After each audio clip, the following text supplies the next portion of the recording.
Olá, sou o Reverendo Jair de Almeida Júnior e nós hoje vamos falar sobre um tema muito importante, um tema vital, de fato, para todo ser humano, que é a questão da alegria.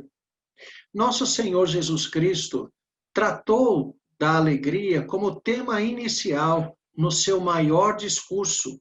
O maior discurso proferido por Jesus Cristo iniciou-se exatamente com o tema da alegria.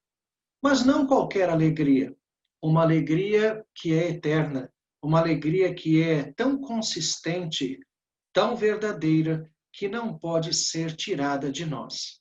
Então, nós vamos ler um texto bíblico que fala sobre isso, que é Mateus 5, 1 a 3. Mateus 5, 1 a 3, como vocês estão vendo, diz assim: Vendo Jesus as multidões, subiu ao monte e, como se assentasse, aproximaram-se os seus discípulos e ele passou a ensiná-los, dizendo: Bem-aventurados os humildes de espírito, porque deles é o reino dos céus. Vamos fazer uma oração? Senhor nosso Deus, graças te damos de todo o coração, porque reconhecemos que o Senhor tem nos dado tantas bênçãos, bênçãos incontáveis. Pedimos, ó Deus, que o Senhor hoje nos faça conhecer mais sobre a verdadeira alegria, sobre, ó Deus, aquilo que significa viver de forma feliz neste mundo, e que tudo seja para a tua glória. Abençoa, Deus, nossas famílias, abençoa, Deus, todos aqueles que estão próximos de nós, que recebam, ó Deus, da tua graça e da tua misericórdia, recebam o conhecimento verdadeiro de Jesus Cristo. Nós oramos pedindo perdão pelos nossos pecados, no nome santo do Senhor Jesus. Amém. Então, como nós lemos no relato bíblico, o Senhor Jesus sobe ao monte. Os montes da Palestina, na verdade, eram colinas, né? Não pensemos em uma montanha, era um monte de proporções bastante modestas. E ele usa, então, essa construção, né, como uma elevação, para que o som possa se propagar de uma forma melhor e, assim, ser ouvido por multidões. Embora ele estivesse cercado pela multidão ali, ele não estava falando à multidão, mas o texto diz que passou a ensinar os discípulos. E isso faz toda a diferença, porque Jesus, ele de fato para ensinar aqueles que verdadeiramente estão interessados em ouvi-lo, aqueles que verdadeiramente estão interessados em segui-lo. Um discípulo era muito mais do que uma pessoa que parou para ouvir, era muito mais do que um ouvinte. É verdade que Jesus muitas vezes dizia: aqueles que têm ouvidos, ouçam, né? Com essa expressão, ele não queria dizer apenas orelha, né? Indicando pessoas que tinham audição, como se até mesmo os surdos não pudessem compreender a palavra. Mas ele está falando exatamente disso, de compreensão, de assimilação. Quando Jesus diz aqueles que têm ouvidos para ouvir, ouçam, está falando da habilidade espiritual para compreender a palavra de Deus, para assimilá-la. O que mostra que nós verdadeiramente compreendemos as Escrituras é trazê-la para dentro. O que mostra que nós, de fato, entendemos o ensinamento de Cristo é colocá-lo em prática, mas em prática como resultado de ter sido interiorizado. No Salmo 119, nós vemos um verso muito conhecido: guardo no coração as tuas palavras para não pecar contra ti. Então, vejam, é no coração que nós devemos colocar a palavra. Não há outro lugar. O ensinamento que está registrado no livro que nós chamamos Bíblia, ele tem que estar no nosso coração. Ele tem que ser impresso no nosso coração. Este ensinamento que foi traduzido e impresso no papel, ele tem que ser agora impresso no nosso coração. E isso, quem faz é o próprio Espírito Santo de Deus. É ele quem nos convence da verdade. É Ele quem faz com que a palavra de Deus agora esteja em nosso coração. E isso, então, é ser um discípulo. Não é apenas ouvir, mas também assimilar o ensinamento e colocá-lo em prática. É viver da forma como o mestre viveu. Não apenas concordar com aquilo que ele diz, mas trazer para o coração, guardar no coração, a fim de que todas as nossas palavras e procedimentos sejam modelados por essa palavra. Então, isso é ser um discípulo. Isso é assumir uma vida com Cristo. Então, reparem que é algo transformador e radical. É algo que, de fato, significa a felicidade bíblica. É uma libertação completa. Libertação dos pecados, da condenação, mas uma libertação também de falsos procedimentos, de comportamentos errados, comportamentos destrutivos. Faz parte da vivência da verdadeira alegria a assimilação da verdade. Sem assimilação da verdade, sem ser um discípulo, jamais seremos felizes. Por que não? Porque nós mesmos, se nós agirmos por aquilo que nós achamos, se nós formos a fonte de nosso próprio procedimento, se nós vivermos conforme, por exemplo, diz um ditado popular, cada cabeça uma sentença, se nós vivermos assim como lei para nós mesmos, então nós muitas vezes vamos meter os pés pelas mãos, nós vamos colocar os bois atrás da carruagem, nós vamos inverter as coisas, nós vamos agir de forma errada. Se nós pararmos para pensar, nós vamos perceber, vamos concluir que a maior parte dos problemas que nós enfrentamos, que não são causados por coisas inesperadas, né, por coisas como acidentes, doenças, mas se nós formos pegar os problemas, nós vamos perceber que a grande maioria deles fomos nós mesmos quem causamos.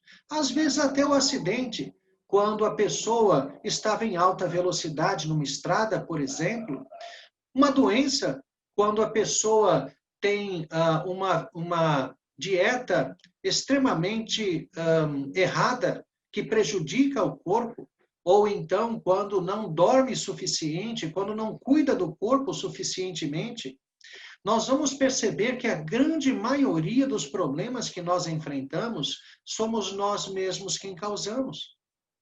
E quando nós, então, vivemos a verdadeira alegria, que é a assimilação da verdade, a assimilação de Jesus Cristo, nós, então, vamos corrigir toda a vida. A vida será corrigida. À medida que nós busquemos a comunhão com Deus, a comunhão no Espírito Santo de Deus, o próprio Espírito Santo vai transformar a nossa vida. Nós vamos sendo, então, modificados todos segundo um único padrão, o padrão que é Jesus Cristo.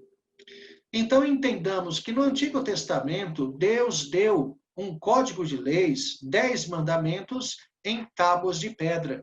E o mesmo Deus, então, inspirou Moisés a produzir, a partir desse decálogo, desses 10 mandamentos, todo um código de lei para modelar a nação de Israel no Antigo Testamento.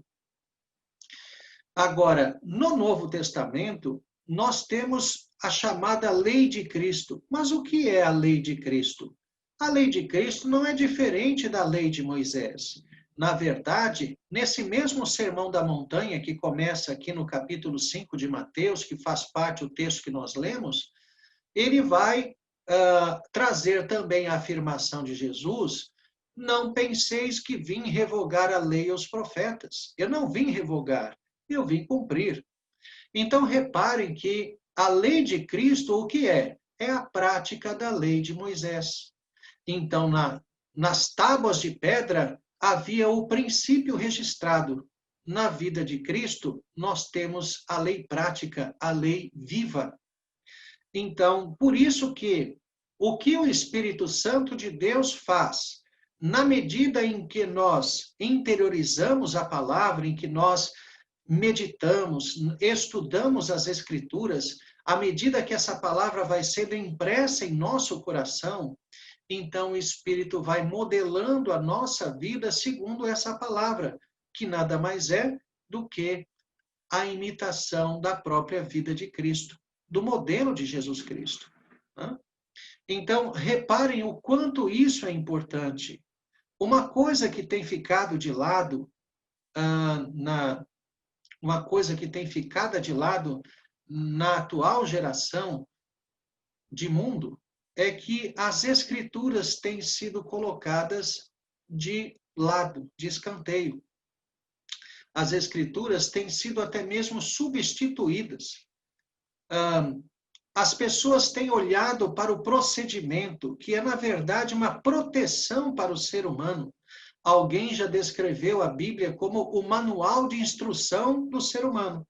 O fabricante, que é Deus, ele concede a Bíblia como o manual de instrução do homem, como mostrando como o ser humano deve viver para que ele funcione da melhor forma possível, para que não tenha problemas de funcionamento, para que não quebre, para que não tenha defeitos.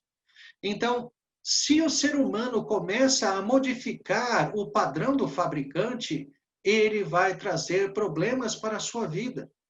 Então, quando nós olhamos para a ética e para a moral que nós vemos na Bíblia, isso não pode ser mexido, isso não pode ser adaptado. Então, cada vez mais as pessoas têm olhado para os nossos dias e têm dito: hoje as coisas são diferentes, hoje os comportamentos são outros.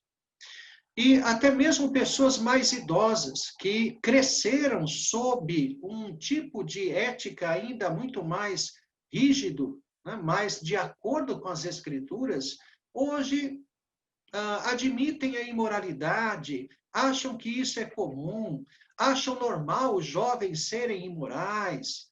Né? Então percebam que esses padrões não mudam. E eles, na verdade, não são imposições, não são simples ordens de Deus, porque, bom, eu sou Deus, eu estou mandando e acabou. Apesar de ele também poder fazer isso, porque, afinal de contas, ele é Deus mesmo, mas ele o faz para benefício dos homens. Reparem, quem vai ser beneficiado se cumprir os mandamentos? Será que Deus vai receber alguma coisa com isso? Será que Deus vai ser beneficiado em alguma coisa pelos homens cumprirem os seus mandamentos? Deus não é beneficiado em nada. Deus nada recebe, Deus nada perde. Deus sempre é o que ele é. Ele não pode ser acrescentado nem diminuído. Ele é quem ele é, né? Ele não precisa ser suprido, ele não precisa de nada, ele não gasta nada. Nada. Ele é o que é. Né? Então, reparem, Deus não recebe nada. Ele não tem nenhuma vantagem com a nossa obediência, com o nosso culto, com fidelidade, nada. Adivinha quem vai se beneficiar? Nós mesmos. Nós é que vamos ter uma vida sem problemas ou com menos problemas. Não vamos causar problemas para nós mesmos. Nós vamos ter uma vida regrada, mas não uma vida regrada por simples força de vontade, lutando contra si mesmo, como se fosse uma batalha diária terrível para matar um leão. Não. A vida daquele que conhece verdadeiramente Jesus Cristo, ela flui. Ela é como águas cristalinas que correm para o mar. É um rio cálido, tranquilo, de água de vida. Então, o que crê verdadeiramente, ele tem isso. A obediência para ele é prazerosa, não é penosa. Então, ele vai viver feliz. Não é uma vida de privação terrível, pelo contrário, ele vai enxergar na obediência a Deus a verdadeira alegria. O agrado de Deus, porque reparem, à medida que eu sou fiel, por graça, não por merecimento, porque nós não merecemos qualquer coisa boa de Deus. Nós merecemos condenação porque somos pecadores, mas por graça, se eu busco ser fiel, obediente, Deus vai derramar o seu favor sobre mim. Eu vou estar muito mais perto dele, porque ele vai estar mais perto de mim. Ele vai cuidar dos meus passos. A palavra de Deus, como diz o Salmo 119, já citado, mas agora em outro verso, diz: lâmpada para os meus pés é a tua palavra e luz para o meu caminho. A palavra, então, ilumina o caminho que eu devo seguir. Será um caminho de luz, de verdade, de vida. Não um caminho de tropeços, de quedas, de machucados. Porque o meu próprio procedimento vai resultar bênção em minha vida. E, além disso, tenho o favor de Deus sobre mim. Então, reparem que quando Jesus começa a falar de alegria, não é para todos, é para os seus discípulos, é para aqueles que verdadeiramente querem, têm o coração despertado para buscá-lo, para viver de forma conforme a palavra dele. Então, hoje, destacamos isso sobre a alegria, a importância de ser discípulo, a importância de ter a verdade escrita, impressa no coração. É como se a Bíblia fosse transplantada para o nosso coração. Esse é o procedimento de quem verdadeiramente conhece a Cristo. E a alegria jamais prescindirá, jamais abrirá mão da verdade. Eu só serei feliz se a verdade de Deus estiver em meu coração. Se eu não negociar a verdade, se eu não modificar os princípios, o comportamento devido. Essa é a nossa felicidade. É uma liberdade não apenas da condenação e do inferno, mas uma liberdade do pecado, para que eu não viva cometendo pecados, erros que vão não apenas trazer o desagrado de Deus para a minha vida, mas também as consequências desses maus atos. Então, que Deus nos abençoe grandemente, que nós prezemos, busquemos mais e mais o conhecimento de Deus nas Escrituras, que nós sejamos verdadeiros discípulos de Cristo. Vamos orar? Senhor nosso Deus, graças te damos de todo o coração, porque tu nos dás, ó Deus, a tua palavra que é a verdade. Graças te damos porque o teu Santo Espírito nos transforma segundo a palavra de Deus e nos livra de tantos problemas, de tantas dificuldades que nós mesmos causamos a nós mesmos. E nós queremos, ó Deus, andar no centro do teu agrado. Queremos, ó Deus, viver uma vida de acordo com a tua palavra. Abençoa-nos e desperta-nos para que nós, assim, diariamente, nos apropriemos da verdade da tua palavra, sejamos alimentados na alma e assim vivamos para o Senhor e para a tua glória. Renova, ó Deus, a nossa saúde e a nossa fé. Abençoa, Deus, os nossos familiares e que seja tudo para a tua honra e para a tua glória. Nós oramos agradecidos no nome de Jesus. Amém. Que Deus abençoe a todos.